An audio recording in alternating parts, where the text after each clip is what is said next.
Honorable Secretary, Your Honor, is now ready to proceed. You'll resume. Thank you, Your Honor.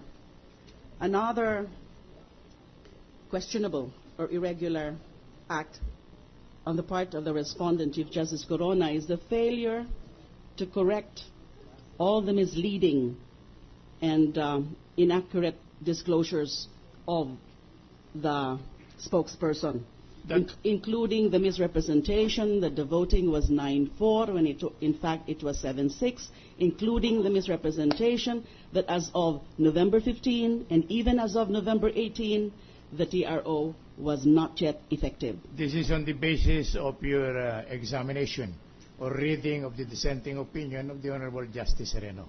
The Honorable Justice Sereno and Justice Carpio. Yes, no, sir. I'm yes, not, sir. I'm limiting myself only to Justice Yes, sir. Sereno's dissenting. Yes, Anything sir. more? Something that is substantial. These are very substantial, Yes, Your Honor. especially the changing of the draft from the drafter of the November 22, the alteration of the draft of the November 22 resolution from the statement that there was no compliance of the conditions of the conditional TRO to there was substantial compliance with the conditions of Now, the conditional TRO. Are you now? Yes, sir. My understanding based from your answer... Just to clarify, who was the drafter? It Madam was, Secretary? it was assigned, Your Honor, to Justice Velasco by Chief Justice. And he drafted the resolution. He drafted November 22 resolution. And Yes, there Your were there were changes. Yes, Your Honor. May I now proceed, Your Honor? Proceed, Thank you, Your Honor. Now, based on your answer now, I gather the impression that all the matters you stated a while ago came from your perusal or reading of Justice Sereno's dissenting opinion. Yes, sir. Right, sir. So much sure that they are not from your own personal knowledge. Yes, sir. I'm not a member of the court. In other words, what you have told us, insofar as you are concerned, are merely purely hearsay, because they do not come from your own personal knowledge. Objection, Mr. President. What is the ground the for- question is Just a minute, misleading. What The dissenting opinion is a matter of judicial notice. In fact, we have marked this dissenting opinion as an exhibit for the prosecution. That is not the subject of the examination, Your Honor. The question... Go ahead, please. I'm sorry. The question, Mr. President, the question is leading in form, but misleading in substance. Because the question is, all that you have said or what you have testified to is hearsay, which is not so. It's misleading because as he testified, and as the question called for, she was reading from the dissenting opinion, which, as I said, is a matter of judicial notice. That is precisely the basis of my question, Your Honor. What the witness told the court is merely what she gathered from the dissenting opinion and not from her own personal knowledge. The Secretary may answer. Secretary. Go ahead. Based on an official document, All right. officially released to the parties. All right. I would like to clarify the reason for this ruling so that the people will not misunderstand, because we are dealing with technical rules with rules of evidence. The Secretary indeed read the dissenting opinion, and by reading that dissenting opinion, he has knowledge of the facts stated in that dissenting opinion. But to the extent of the truth or falsity of what has been stated in that dissenting opinion, if there is any falsehood, is hearsay. Because as far as the witness is concerned, because she is not present in the proceedings of the Supreme Court. So that's why I allowed the Secretary to answer. Mr. President, I only objected to the use of the word hearsay. Yes. I objected to it because... Sa Tagalog, hindi galing sa inyong sariling No. kaalaman.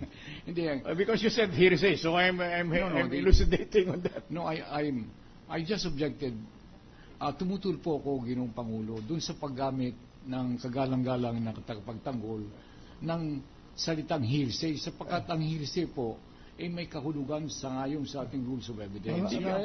Naintindihan po ng presiding officer yan. Pero ang ating testigo dito ay hindi pangkaraniwang testigo. Siya ay tanyag na abogado. Alam niya ang ibig sabihin ng hearsay at intelligenteng testigo ang ating kalihim. Pwede niyang sagutin yun. Kaya ang ruling ng presiding officer, she must answer. Tinatago po namin yun, Ginoong Pangulo. May we be allowed to proceed, Your Honor? Proceed. All right. Now, you also made us understand that the basis of the information you revealed to this honorable court on the issue of alleged infirmity or irregularity is solely on the basis of the dissenting opinion of Justice Sereno. Am I right? On the basis of the dissenting opinions, not just of Justice Sereno, but of Justice Carpio, sir. You are referring to the dissenting opinion of Justice Carpio? Yes, sir. Also, I have read the dissenting opinion of Justice Carpio, and Justice Carpio never mentioned about the dates you had mentioned. For instance, the schedule oral argument, the deliberation made, the voting, and so on. His dissent is solely on the basis of the character of the conditions imposed. According to him, since they were not complied with, then the restraining order should not be made effective or enforceable. Am I not right? yes. All right. There is nothing in his dissenting opinion which deals with the matters dealt with in the dissenting opinion of Justice Sereno, as you have narrated to this court. For the defense, I think to be fair to the witness, if you have the dissenting opinion of Justice Carpio, this is an effort to confront the witness, then I think it's only fair that the document, as a basis of confrontation, must be shown to her.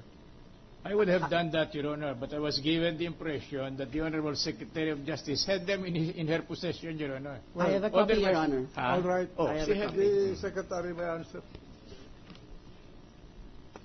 Will you kindly indicate that particular portion in that dissenting opinion of the Honorable Justice Carpio dealing with the dates you mentioned, the irregularity and the infirmity, which was the subject of his dissent?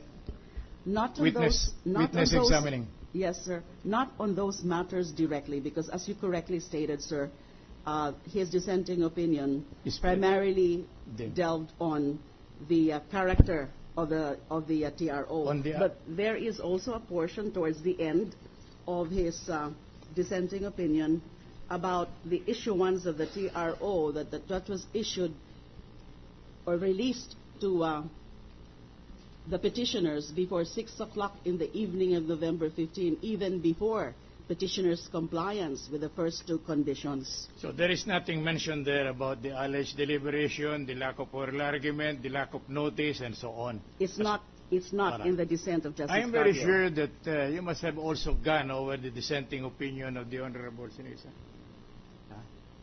Reyes, the other dissenter. You must have gone over his dissenting opinion also.